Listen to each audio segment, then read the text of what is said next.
Hi, I'm Amé Bell, the curator of the South African Pavilion at the 59th Biennale Arte in Venice, and I'm here with Roger Ballen today as we catch up about your participation in the Biennale. Congratulations on your selection. What are your thoughts on the selection and what has changed for you since the announcement? Well, it's been a very intense period over the last 2-3 months of getting the show together, conceptualizing it and implementing it. So I've spent a lot of creative time and a lot of practical time putting this together, and I'm really very excited about the results. And the South African Pavilion is conceptualized around the concept of into the light. How does your work relate to that concept and also the overall theme of the Biennale, the Milk of Dreams? Well, my work tends to enter people's subconscious mind in a very subtle, perhaps even direct way. People all of a sudden find they're confronted, if you want to use those words, by the imagery that I produce, and it brings out a part of themselves that they perhaps haven't been aware of. So if you're bringing parts of yourself out that you aren't aware of, you're bringing them into the light. It's a very clear concept to me. Yeah.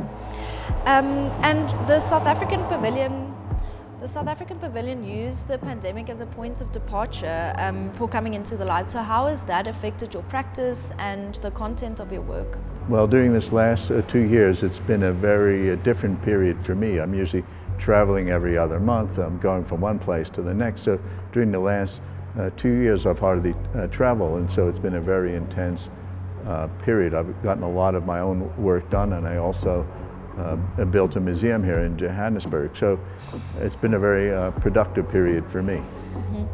So even with all the, the negative about the pandemic, so much positive has come out of it, and I think that's something that we really want to highlight in the presentation of our pavilion.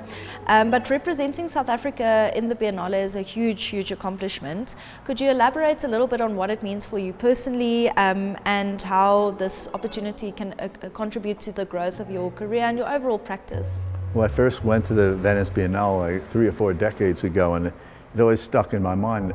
I'd really like to be part of this. I've always so impressed with what I saw and inspired. So this has been in my mind for year after year after year, and I never had the opportunity for this to happen, so it's actually a dream come true.